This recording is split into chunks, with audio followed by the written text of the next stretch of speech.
Hello friends, अस्सलाम वालेकुम and welcome to reality TV.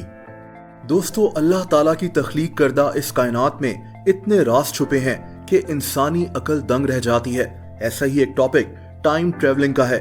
हम सब बचपन से फिल्म्स में देखते आए हैं कि कैसे एक टाइम मशीन के जरिए एक बटन दबाकर पास्ट यानी माजी और फ्यूचर में जाया जा सकता है।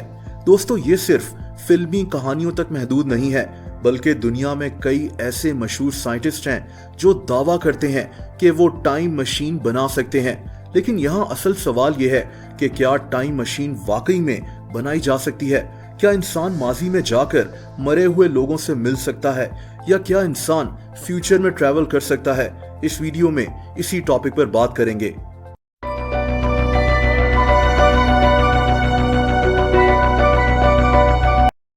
दोस्तों, सबसे पहला सवाल तो ये है कि टाइम क्या चीज है।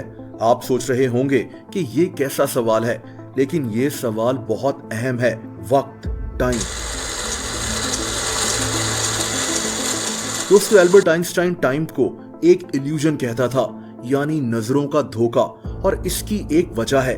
दरअसल आइंस्टाइन से पहले साइंटिस्ट समझते थे कि टाइम पूरी कायनात में एक ही रफ्तार से चलता है, लेकिन आइंस्टाइन ने यह कहा कि वक्त हर जगह एक ही स्पीड से नहीं चलता। 1905 में आइंस्टाइन ने एक थ्योरी पेश की। इस थ्योरी को थ्योरी ऑफ रिलेटिविटी कहते हैं। आसान अल्फाज में आइंस्टाइन का मानना था कि अगर इंसान किसी तेज रफ्तार मशीन जैसा कि ट्रेन में बैठा हो तो वहां उसकी घड़ी आहिस्ता चलेगी और इसकी दिल की धड़कन भी आहिस्ता हो जाएगी, यानी वक्त इसके लिए आहिस्ता हो जाएगा।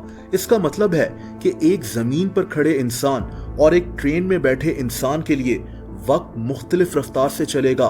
लेकिन दोस्तों, ये फर्क ना होने के बराबर होता है, इतना कम कि हमें कभी इसका एहसास ही नहीं होता।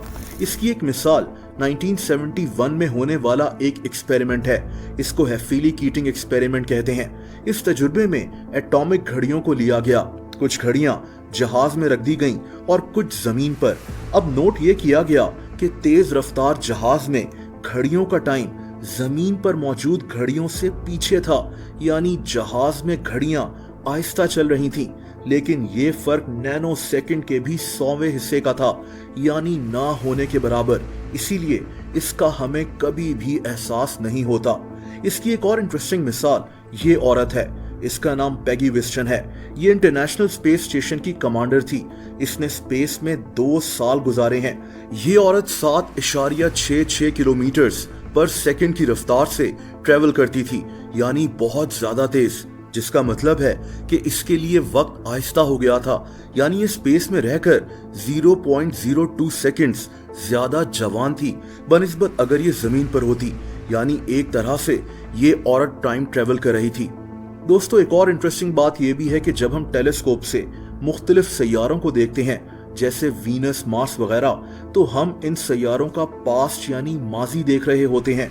जो कुछ हमें सैयारों पर नजर आ रहा होता है वो कुछ मिनट्स पहले के सीन होते हैं, क्योंकि ये सैयारे जमीन से मिलियंस ऑफ किलोमीटर्स दूर हैं। यानी अगर मार्स पर कोई इंसान खड़ा हाथ हिला रहा हो और इसको हम जमीन पर टेलीस्कोप से देखें तो इसका हाथ हमें कुछ मिनट्स बाद नजर आएगा, यानी हम इस इंसान का माजी देख रहे होंगे।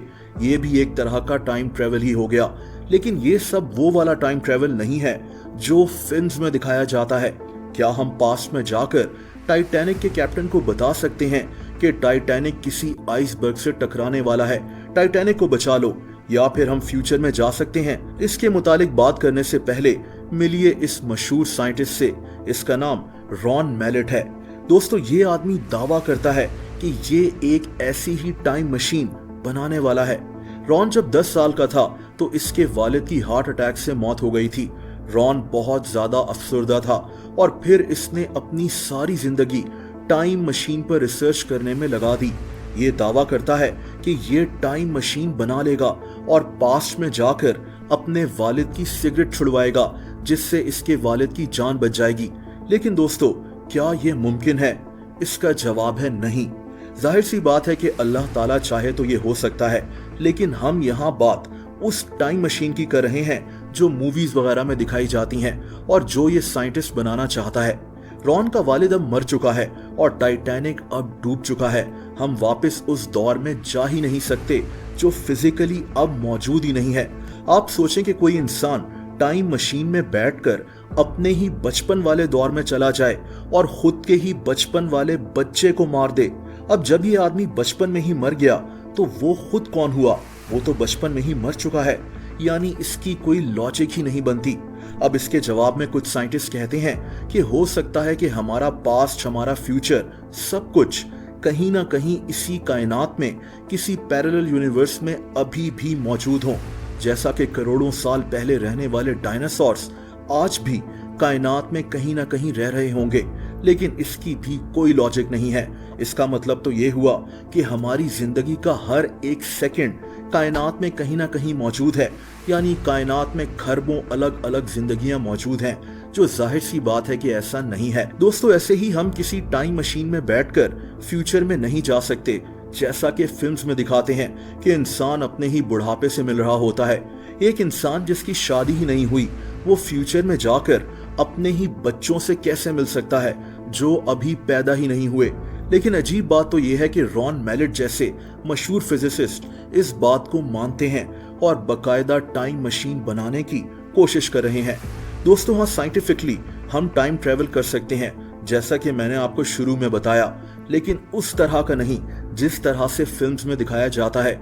जैसा कि नासा ने अपनी वेबसाइट पर टाइम ट्रेवल के मुतालिक ये लिखा है, हाँ, टाइम ट्रेवल हो सकता है, लेकिन वैसा टाइम ट्रेवल नहीं जैसा मूवीज में दिखाया जाता है, और मैं भी इसी बात से इत्तेफाक रखता हूं।